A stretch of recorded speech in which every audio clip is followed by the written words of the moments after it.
Monsieur le Président de l'Église protestante méthodiste du Bénin, je voudrais particulièrement saluer en votre éminence une personnalité particulière, la manière dont vous avez reçu notre demande, la profondeur de votre prédication qui enrichit notre méditation sont à saluer.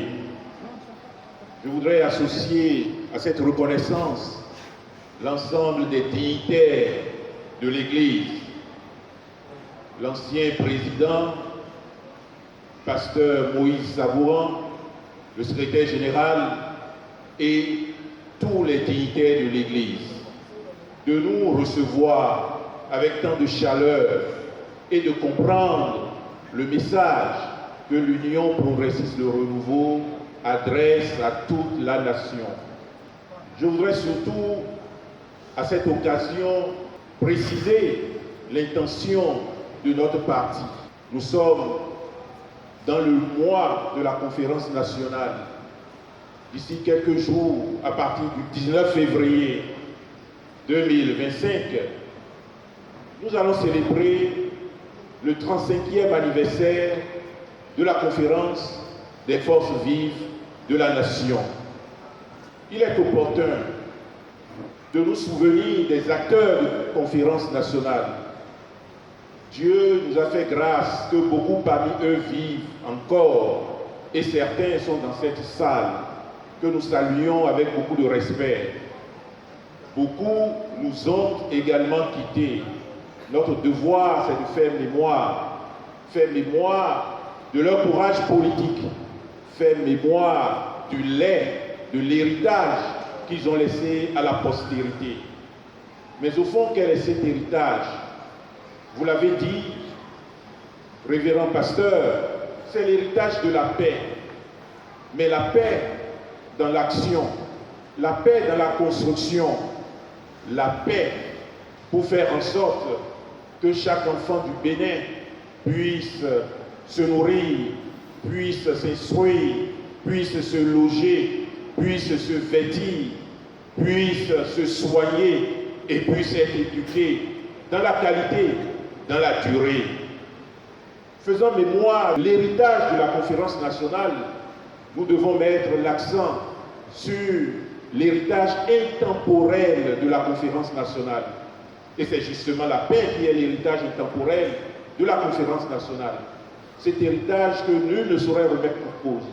Cet héritage que nul ne saurait piétiner. Cet héritage que nous sommes tous appelés à enrichir. Mais en quoi faisant?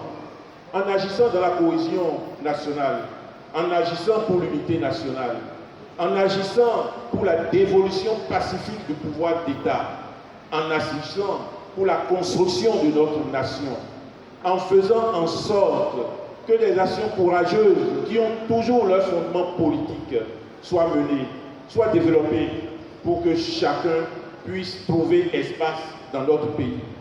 Et c'est cela la raison d'être de l'Union progressiste Le Renouveau. Et c'est ce que fait le président de la République depuis 2016.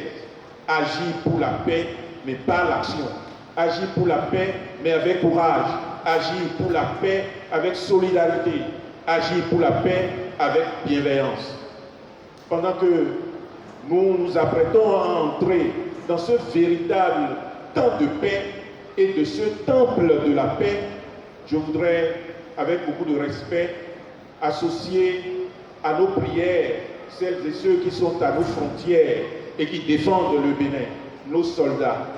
Je voudrais associer à cette prière d'autres soldats, nos infirmiers, nos médecins, nos enseignants, nos ouvriers, ceux qui quotidiennement avec la main travaillent pour nous, pour que nous puissions avoir le minimum pour vivre.